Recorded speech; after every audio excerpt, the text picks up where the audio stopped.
idea de la presentación hoy es que vamos a empezar con el estudio que han hecho Patricia y Vanessa, y luego va a haber oportunidad para que lo hacemos. El equipo es, como les decía, Patricia Ames, que ha sido la directora del componente cualitativo de Niños del Milenio desde el inicio hasta hace muy poco, y Vanessa Rojas, que es investigadora de GRADE y del estudio de Niños del Milenio, pero las dos han hecho el estudio. Vamos a empezar directamente para no tomar demasiado tiempo. Nuestra muestra está distribuida en todo el país, en diversas regiones.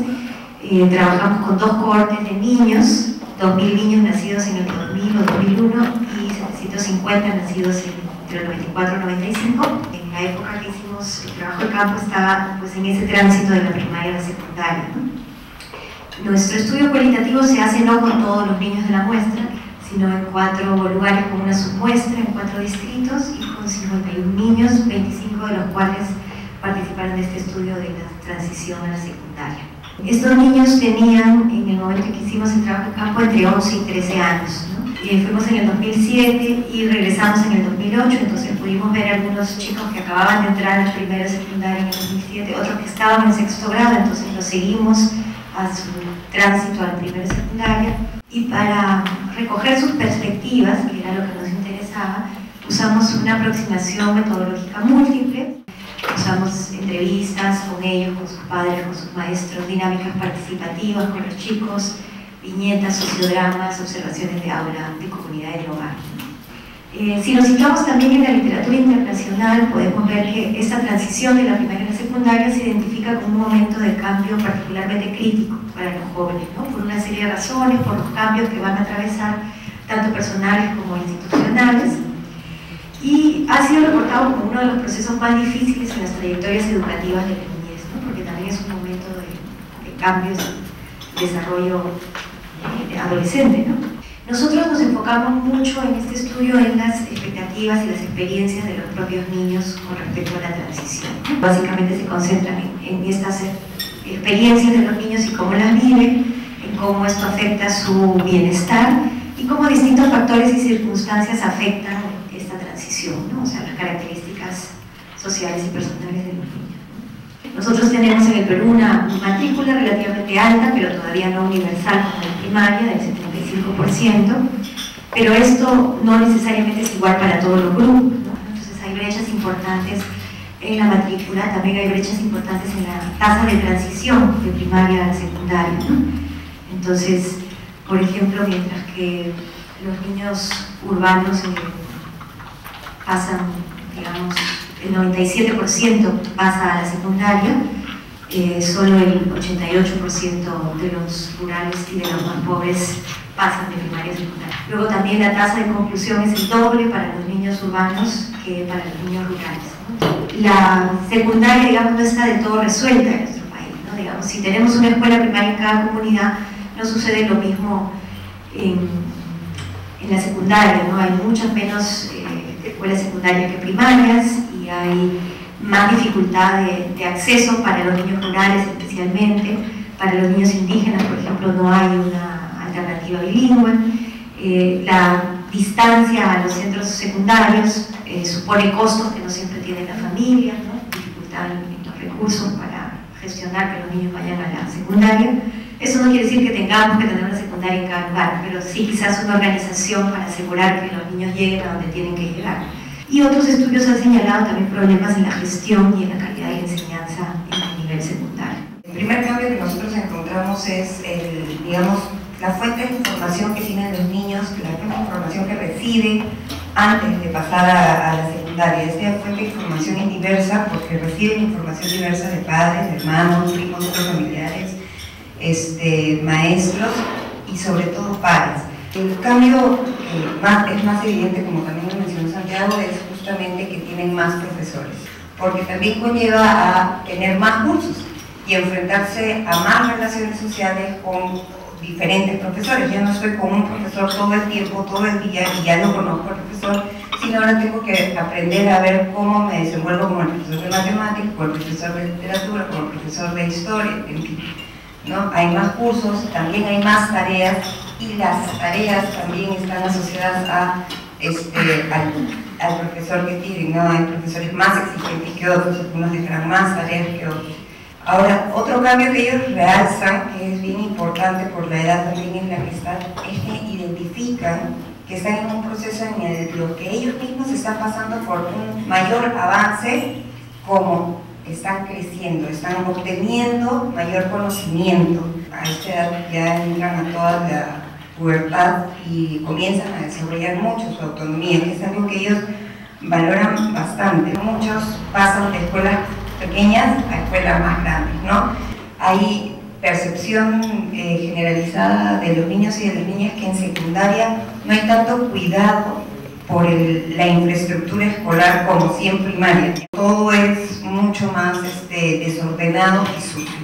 Para ellos los pares son fundamentales y trascendentales en su proceso de adaptación a la secundaria, ¿no? Son quienes realmente les van a dar el apoyo moral, pero no solo el apoyo moral, sino también el apoyo académico, porque como les comentaba hace un momento, no necesariamente en casa cuentan con el apoyo de parte de sus padres o de sus madres, que son quienes más están en casa, por una cuestión o porque los papás no fueron a la primaria, perdón, a la secundaria, o también porque los papás, por ejemplo, en las zonas urbanas como en Lima, trabajan. En este conjunto de información que reciben también hay miedos que se transmiten y miedos que emergen, ¿no? En las zonas urbanas, sobre todo, recogimos miedos de parte de las niñas sobre violencia y abuso sexual. También el riesgo que ellas identifican no necesariamente está asociado siempre a la escuela, sino al tránsito que implica ahora ya no estudiar en una escuela cercana a la casa, sino pasar de una escuela lejana, donde tengo que, probablemente si estudio en un turno de noche, regresar sola, moverme 40 minutos hacia la nueva escuela, ¿no? En el caso de los hombres hay más el miedo al bullying, al acoso que pueden recibir de parte de sus propios pares. Si bien los identifican como una fuente de soporte, también saben que se van a enfrentar a un montón de niños que no necesariamente conocen, a un montón de adolescentes que no necesariamente conocen. Para ellos, la evaluación de ir a la secundaria es positiva, no es negativa, a pesar de que hay algunos temores y a pesar de que hay un tránsito difícil, quizás por algunas situaciones, ¿no? Entran a un nivel más avanzado de lo que están estudiando, aprenden más cosas, tienen esta percepción de libertad y autonomía, ellos se sienten más libres en un espacio y pueden moverse mejor en ese espacio.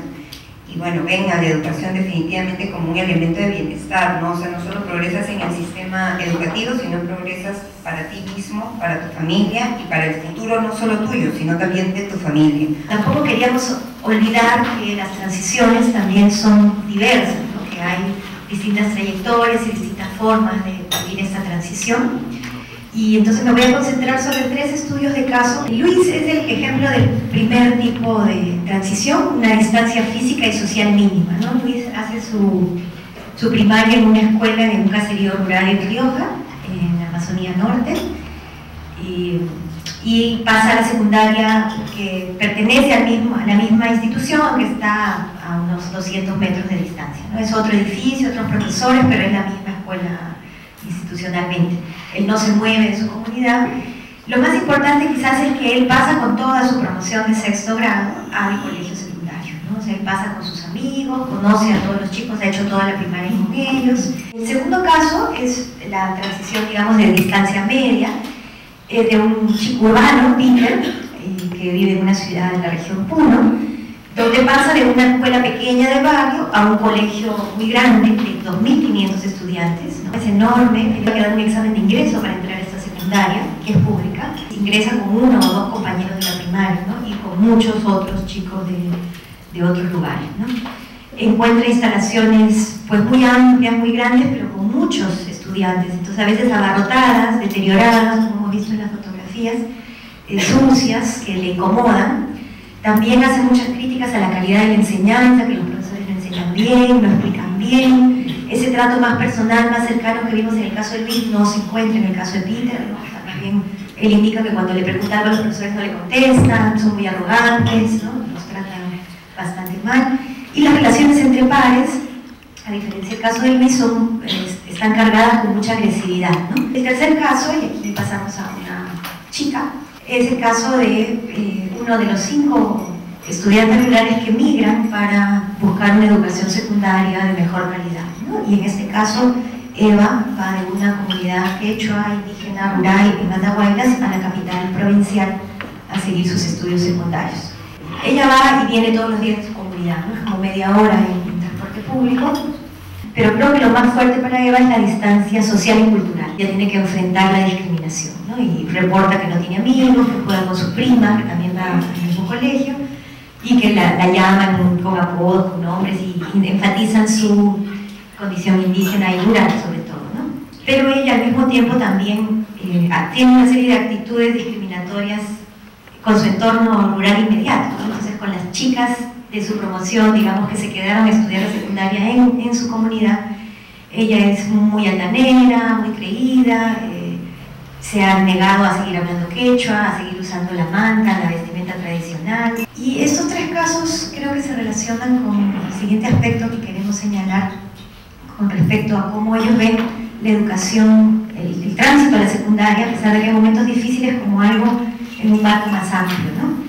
Y la transición a la secundaria cobra sentido en términos también de un proyecto de educación para ser alguien en la vida, ¿no? Ser alguien en la vida está asociado a ser profesional, a tener una profesión, a salir de la chacra, a dejar de sufrir, como dicen los propios campesinos que se sufre en la chacra. Estudiar no es un proyecto meramente individual, ¿no? Es parte de un proyecto familiar donde hay también negociaciones que hacer, ¿no? Y donde los niños también son agentes activos que negocian cuál es su trayectoria de vida con sus constricciones, pero también buscan aliados como la maestra o como los tíos, etcétera, para lograr desarrollar sus proyectos, y que estos proyectos involucran también diversos grados de reciprocidad, por ejemplo en el hecho de apoyar a los padres cuando ya sean profesionales, o de apoyar a los hermanos menores y hacerlos estudiar, ¿no? Entonces creemos que un mayor apoyo institucional podría fortalecer la transición y contribuir a mejorar los procesos de adaptación y por consiguiente del progreso y de culminación de la secundaria, que haya más información para los chicos que terminan la primaria y que van a la secundaria, una mayor familiarización con la secundaria. Durante la primaria y durante los últimos años de la primaria hay que fortalecer mucho su sentido de autoconfianza y de control sobre los cambios que afectan sus vidas, ¿no? Es decir, herramientas sociales y actitudinales para manejar ese estrés, ¿no? Y por último, creo que es bien importante también considerar y valorar el apoyo cultural y moral que los niños reciben de sus hogares y comunidades, ¿no? La impresión que tengo es que en los años 60, 70, ese ser alguien en la vida, eso, la expectativa de la educación tenía el contenido de aprender a leer y escribir, ¿no? Dejar de ser analfabeto. Pero creo que tenía muchas de las frases, de las expresiones que vemos ahora recogidas, parecen haberse congelado en el tiempo como expresión, que es el dejar de ser campesino en realidad, y ahora el reto es avanzar hacia la secundaria, terminar la secundaria, es tener una profesión. A partir de lo que ustedes han encontrado, ¿cuáles dirían que son los principales factores que facilitan la transición y cuáles son los principales factores que limitan la transición? Este tema de la formación docente en este campo es sumamente importante. Creo que el Ministerio debería tener conocimiento de estas investigaciones, porque no solamente el lenguaje y la comunicación, ¿no? Es la formación general que se necesita. Les agradezco mucho todos sus comentarios, con toda esta discusión tan rica, pues podemos seguir dándole vueltas a la información, pensar en qué cosas ampliar, qué cosas mejorar, qué cosas profundizar, o qué nuevas investigaciones, como también sugerían, pueden salir a partir de estos primeros hallazgos, ¿no? Yo creo en realidad que la escuela secundaria ha sido muy descuidada, pensando que no es tan prioritario, que no todos van a la secundaria, pero bueno, ya todos van a la primaria, entonces casi todos van a ir a la secundaria, que hay que trabajar con fuerza, ¿no? No solo esta relación de los docentes y la preparación de los docentes, sino la propia calidad de la enseñanza, y el sistema educativo todavía tiene grandes retos, ¿no? Para enfrentar la diversidad y manejarla positivamente, ¿no? Y no estigmatizadamente.